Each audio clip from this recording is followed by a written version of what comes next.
Jeg hedder Anna Kirstine, og jeg er i dag sammen med Sart for at lave Style By.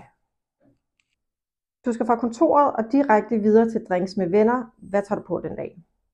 Sådan en dag, hvor jeg skal direkte videre efter arbejde, der vil jeg helt sikkert vælge at tage noget lag på lag på.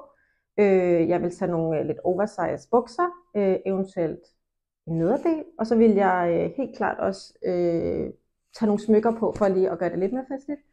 Så det jeg vil vælge, det vil faktisk være de her meget flotte fløjelsbukser, som også er lidt oversize.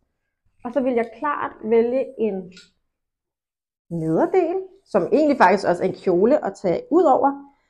Og for at det ikke skulle være sådan, hvad kan man sige, for fint, så vil jeg parre det med en hvid t-shirt, som ligesom stak ind under kjolen. Og så selvfølgelig tage et par smukke smykker på. Så det vil jeg gå ud og prøve nu. Det her, det er looket. Mig og mig, jeg elsker det. Jeg elsker, at det er sådan lidt oversize, og det er lag på lag, og det er samtidig lidt råt.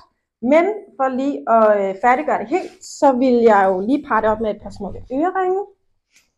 Og et par smukke sko. Jeg går ikke så meget i hæle, men jeg elsker at have ballerinaer på. Og så er jeg en kæmpe fan af sølvsmykker. Og jeg synes, at det passer rigtig godt til det her outfit. Og især når man lige skal vende arbejde til drinks.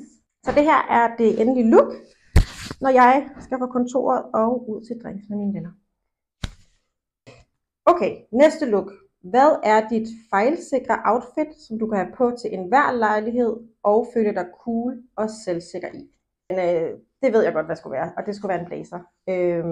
Hvis jeg har en dårlig dag, eller bare føler mig sådan lidt dårligt tilpas i min egen krop, så vil jeg altid tage en blazer på og et par jeans. Det kan man komme rigtig, rigtig langt med.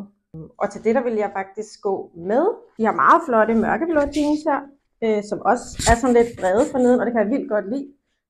Det ser super flot ud både til sneakers og til loafers.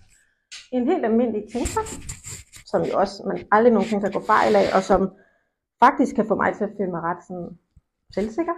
Det er egentlig kun 2 items, men det synes jeg bare kan et eller andet. Og så selvfølgelig blazeren. Den her meget, meget smukke, flotte, mørkeblå navy blazer. Så det kan jeg lige prøve på. Det her, det er det endelige look. Det er meget mig look. Med blazeren, den oversize blazer og de lange ærmer og sådan noget. Jeg føler mig enormt tryg i det. Men for lige at færdiggøre det, så vil jeg helt klart tage et par loafers på. Man kunne også tage et par sneaks på. Men det her, det er klart et look, som jeg vil tage på, når jeg har en rigtig dårlig dag. Okay, en rigtig dårlig dag. Men når jeg har en dårlig dag, eller føler mig sådan utilpas i min egen krop, så vil det være sådan her, at jeg vil klæde mig. Og så selvfølgelig også med lidt smykker på. Hvad tager du på til en weekend getaway med din mand? Ja, det er faktisk et rigtig godt spørgsmål. En typisk weekend kan se sådan lidt forskellig ud for mig og min mand. Det kan enten være, at vi bare gerne vil have luksus og tage på spa, men det kan også godt være, at vi tager i sommerhus, eller at vi egentlig bare nyder København. Og til det vil jeg helt klart stadig vælge noget, som er pænt, men lidt mere afslappet i forhold til, hvad jeg vil have på til hverdag. Jeg elsker jakker, og jeg elsker især den årstid, vi lige er kommet ind i, som er forår. Så jeg vil helt klart vælge at gå med en denimjakke. Jeg elsker den her denimjakke. Den er oversize. Og så vil jeg helt klart også gå med en skjorte. Jeg elsker striber. Jeg synes, det er et meget, meget dejligt sådan, mønster. Og for lige at toppe helt outfittet, vil jeg tage den her meget flotte nederdel, som passer helt perfekt til jakken. Og så et par sneakers. Og så vil jeg tage ud og nyde min weekend. Godt, det her det er det endelige look til, når jeg skal på getaway med min mand. Og jeg elsker det. Jeg elsker, at nederdelen er så lang. Jeg elsker den oversize jakke. Vildt flot grå farve, som passer ret godt med den flotte sølvhalskæde, som jeg har på. Og for lige at give lidt kontrast og lige give lidt spil, så den har meget, meget dejlig skjorte. Og så et par helt nedslidte New Balance. Det her, det var mine 3 outfits, Style by Anna Kirstine, sammen med Sart. Jeg håber, at I har nyt med, og jeg håber, at I bliver inspireret, og ses.